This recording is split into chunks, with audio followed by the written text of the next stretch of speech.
কেমন রহমতের নবী আমার,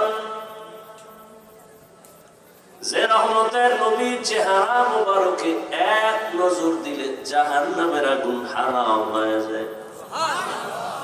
কেমন রহমতের নবী আমার, যে রহমতের নবীর চেহারা মুবারকে একটা নজর দিলে পেটের ক্ষুধা থাকে না। বিশ্বাস হয়নি? কেমন রহমতের নবী আমার, যে রহমতের নবী কোনদিন কাউকে একটা গালিও দেন নাই, গালির জবাবও দেন নাই। কেমন রহমতের নবী আমার, জীবনে নবী কোনদিন একটা মিথ্যা কথা বলেন নাই। কেমন মায়ার নবী, রহমতের নবী, যে রহমতের নবী আমার দুটো চোখ মোবারক গরম করে কারো দিকে তাকান নাই। সেই রহমতের নবী মক্কা নগরীতে আসেন, পরিবর্তন শুরু।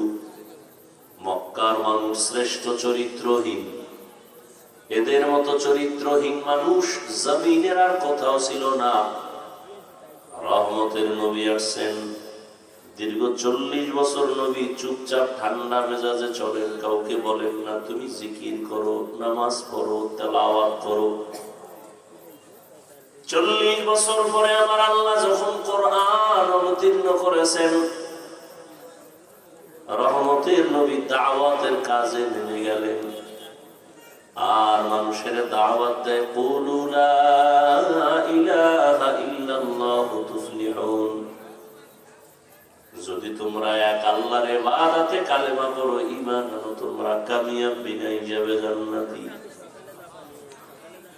যেই মক্কার মানুষ এত খারাপ, এতটা চরিত্রহীন, ওই মক্কার মানুষগুলো এত দামি হয়ে গেল। জিবরাইল আমিনকে আল্লাহ পাক লিস্টি দিয়া পাঠায় দিলেন, জিবরাইল যাও রহমতের নবীর লিস্টি দিয়া দাও। লিস্টির ভেতরে যাদের নাম আছে ঘোষণা দিয়া দেও, এরা বিনা হিসাবে জান্নাতি। মক্কার মানুষ পৃথিবীর নিকৃষ্ট খারাপ, এই মানুষগুলো এতটা দামি যে জিন্দা হালাতে আসমান থেকে লিস্ট আসছে, এরা বিনা হিসাবে। কারণ কি? এরা তো ওই মানুষগুলোই যারা নবীর দুশ্মন, ইসলামের দুশ্মন, মূর্তি পূজা করে, উলঙ্গ হয় বাইতুল্লাহ তাওয়াফ করে, কোরবানি করলে রক্তগুলো গিয়া বাইতুল্লাহর দেওয়ালে মাখে। আল্লাহ বলে দিলেন, লা ইয়ানালাল্লাহা লুহুমুহা ওয়ালা দিমাউহা ওয়ালাকিন ইয়ানালুহুত তাকওয়া মিনকুম। সেই মানুষগুলো এত দামি হলো কেন? নবীজি ফিরাইছেন, বেতের বাড়ি দিছেন না। রহমতের নবীর শুধু সুন্দর আচরণ আর ব্যবহার দেখে চরিত্রহীন মানুষগুলো সব কালেমা বলা হয়ে গেল। রহমতের নবীর আদর্শ মেনে যখন তারা মজবুত হলো, এদের দাম বেড়ে গেল। রহমতের নবীরে দেখছেন ঠিক, কিন্তু নবীর আদর্শ মানে নাই, দেখিয়াও কপাল খারাপ। দেখছেন নি কারবার? নবীরে দেখছেন, হাসি মুখে কথাও বলে, কিন্তু নবী যে কয় নামাজ পড়ে না। নবী বলে রোজা রাখো, রাখে না। নবী বলে ঈমান আনো, আনে না। হাতের মুষ্টির মধ্যে পাথর নিয়ে বলে, ভাতিজা মুহাম্মদ বলতে পারো আমার হাতের মধ্যে কি? বলে চাচা বলতে পারলে কি হবে? বলে এখন পুরস্কার দিব। কি দিবা? বলে আমি এখন তোমাকে নবী বলে ঈমান আনবো। রহমতের নবী বললেন, হাতের মুষ্টিতে কি আছে আমি জানি না। বলে জানো না কেন রে ভাতিজা মুহাম্মদ?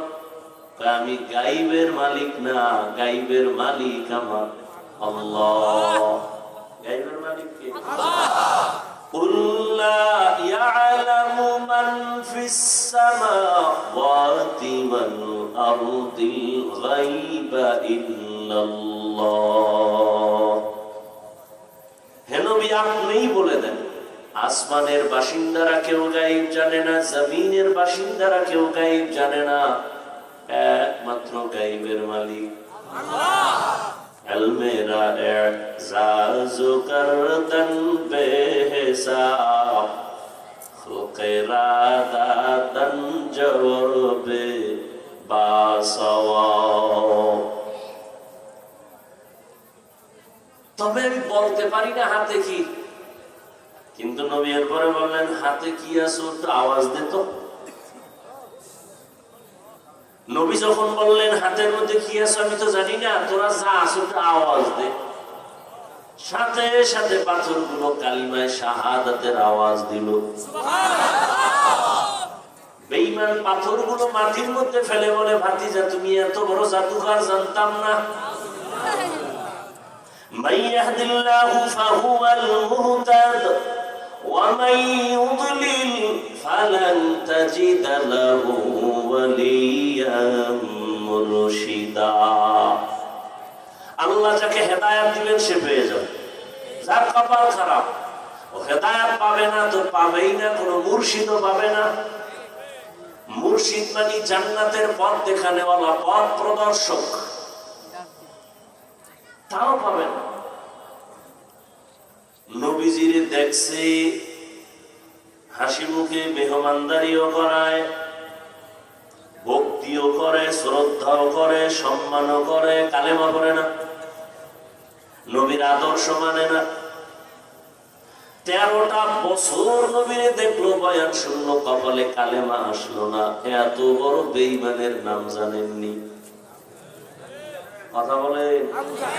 গর্বাসুরাত আদমি ইনসাবুদে আহমদ বু জাহলো হামেক সাবুদে আদমিরা আদমিয়ত লাজমাস আউদেরাগর বুনবাশুদ হি জামাস আদমিয়ত লাহমু শাহম ওশদনিস আদমিয়ত জুজরে যায় দোস্তনি। যেই নবীজিকে এক নজর দেখলে পেটের ক্ষুধা থাকে না, যেই রহমতের নবীকে এক নজর দেখার জন্য গর্তের পিপিলিকা কাঁদে, যেই রহমতের নবীকে এক নজর দেখার জন্য সাপ অপেক্ষা করে, কোথায় সাপ অপেক্ষা করে নবীকে এক নজর দেখবে। হিজরতের রাতে সাপ নবীকে দেখার জন্য উদ্গ্রীব হয়ে আছে বহুদিন ধরে, বহু বছর ধরে। ঘটনা আপনারা জানেন, আবু বকর সিদ্দিক রাদিয়াল্লাহু তাআলা আনহু পা দিয়া ওই ছিদ্রটাকে আটকায় দিয়েছেন, অন্য ছিদ্র সব কাপড় ছিঁড়ে আটকাইছেন।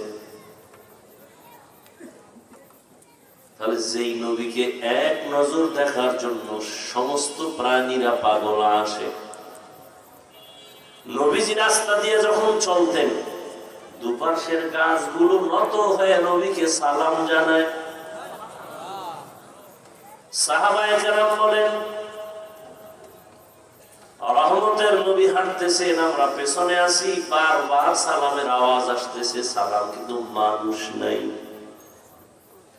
ইয়া রাসূলুল্লাহ, কোন মানুষ নাই, সালামের আওয়াজ কোথা থেকে আসে? বলে, আমি রহমতের নবী আগমনের খবর পাইয়া জঙ্গলার প্রাণীগুলো আমাকে সালাম জানাইতেছে।